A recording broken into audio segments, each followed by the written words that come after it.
Good morning, my name is Baptiste de Franssu and I'm the CEO of Invesco Europe. Daniel Enskat, the head of global consulting for Strategic Insight. Jean-Baptiste and I, we wrote an op-ed, an opinion piece on the 25th anniversary of UCITS a couple of weeks ago. So I was very excited about that because, as many of you know, Jean-Baptiste is the president of IFAMA. You've done a lot of work in various task forces on this. We looked at, I think when we look at UCITS in the last 25 years, it's been a great success. As a global brand, from our perspective, the data side, it grew from 10% to 40% of the assets, the cross-border UCITS piece. You have now 90% of the flows going to the cross-border fund, so it's truly becoming a cross-border fund universe. And it's been instead of just a European brand, a pretty global brand. I remember we were testifying in the US with the SEC, and the US was pretty jealous in 2008 of foreign or US fund managers having to go through Luxembourg and Europe to establish a global presence. So it's very big.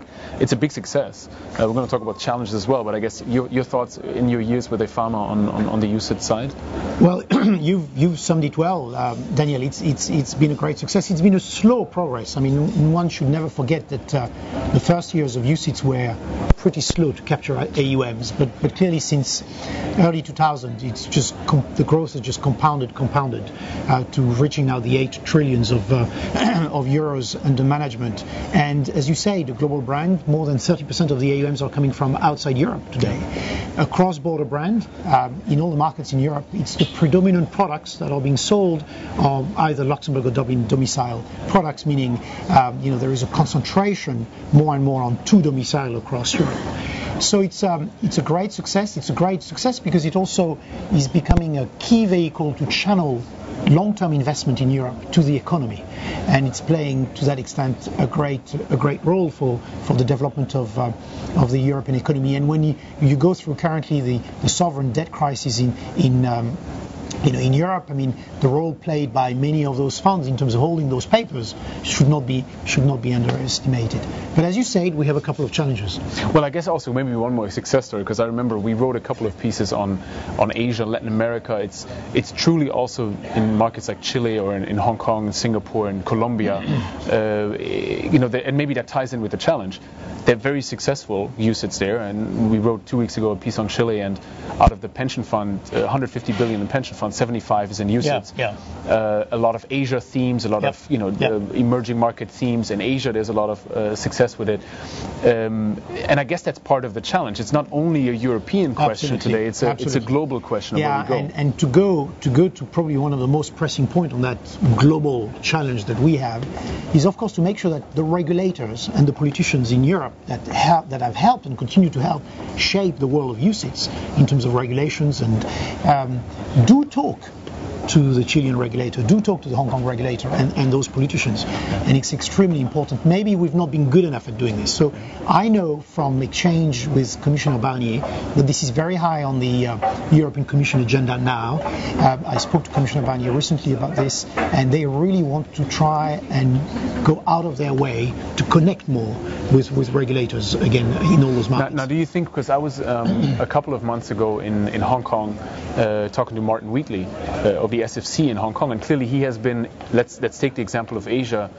In Hong Kong, he's been a force because he was the co-CEO of the London Stock Exchange, so he was very global in his thinking. And also when you look at the key fact statement and sort of the variations of that in Europe and in Hong Kong, very much his view was always what happens in Europe and globally is important for Hong Kong locally as well. But now he's coming back to the UK, and there's discussion around an Asia fund passport, so that moving away, especially after and I guess it's a second challenge, because we talk about this as multi-convergence in the fund industry, the sort of this alternative and traditional fund constructions and fund structures, the retail and institutional sides mixing, west and east mixing. So you have these three elements of convergence, and now with Martin Wheatley gone and the discussion in Europe very heavily also around this multi-convergence, what is the right thing to do for the UCITS brand? There's an internal, and then there's the global view.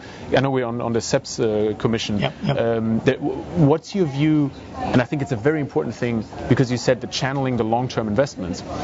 For us, we started in the US, and the 401k, of course, in the US is a driving business. We bought a company in Australia recently. The superannuation business is a driving business. So for UCITS to be the retirement business, where is the role for UCITS for retail investors, for institutions, and which companies should, or which companies today are using UCITS, and where's the challenge going forward in your view? Yeah, no, very important points, Daniel. I mean, beyond the global brand issue that we spoke about, and again, I think we are starting to see a fundamental change in the attitude of European regulators and politicians vis-à-vis connecting.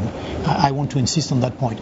Beyond that aspect, of course, it's making sure that whatever happens in terms of long-term savings in Europe, the UCITS is one of the predominant building block of those long-term solutions. There isn't today really a long-term saving plan available through that Europe. And one of our strong theme at EFAMA has been we absolutely need to do something. Now, whether it's going to be defined contribution type, whatever the form it will take, there is a need to create a long-term saving plans for Europe. If anything, because we need free movement of labor across the Union. Mm-hmm. And the only way to have free movement of labor across the Union is to allow people to carry their pension. So we've been really advocating for UCITS, which has just gone through another major crisis, 2007, 2008, 2009, really quite strongly, that probably no other financial products has demonstrated from the last 25 years that resilience that UCITS have. And actually yesterday, we were under Tim McCarthy, who used to run Schwab and Fidelity and is now a Nikko CEO, said was the dumbest thing for the U.S. industry to create the 40 Act fund and to leave it to UCITS to become this global retirement vehicle. So I think it is being reiterated by people outside of the UCITS framework that look at UCITS and the strong brand that it has there. Yeah. No, that's a very strong point. And again, I think and it's not a job finished. I mean, UCITS 5, we've just gone through UCITS 4. UCITS 5 is coming. Two major areas in UCITS 5: depository responsibilities and remuneration, but also a sanction regime across Europe, which is very new, which will be supported by the new regulatory body ESMA, and that's all very good news for UCITS. We're continuing to shape the product as one of potentially one of the most reliable long-term financial savings container for the future. Now, do you see, because one of the things we talked about, we call it sort of the winner-takes-all phenomenon, there has been strong concentration to the key products. Yeah. So whether it's a Franklin Templeton fund, global bond fund, or a Carmignac structure, whatever it might be, smaller firms, bigger firms, you see the flagship funds of these firms gathering tremendous flows, where 0.5% of the products gather 95% of the flows in the industry. That brings with it a certain concentration risk, and clearly some large firms that say Franklin Templeton, BlackRock, others are able to manage the process of moving from one product theme into another because they're large enough to do that. But the blow-up risk in the concentration risk in one product is increasing when you have more and more money going to fewer products. Yeah. That concentration risk for a large firm is fine. For smaller firms might be another issue. For then firms that embrace specific investment categories, it brings a certain other challenge as well. No, it's a challenge, and I think we've managed it very well at Invesco, by the way. But I think this winner-take-it-all environment is not just specific to Europe. No. You told me, Danielle, how close the similarities are between Europe, Asia, and the US. So it's really a worldwide trend, but that we need to manage very carefully. Yeah, I mean, even in Los Angeles a couple of weeks ago when we went there in the US industry, you see the same thing. Bill Gross has the same sort of winner-take-all phenomenon right now with the total return bond fund. One of the things, I guess, or maybe the last thing that we could talk about is a challenge and opportunity. You look 25 years, it took a long time to reach the multi-trillions that we have.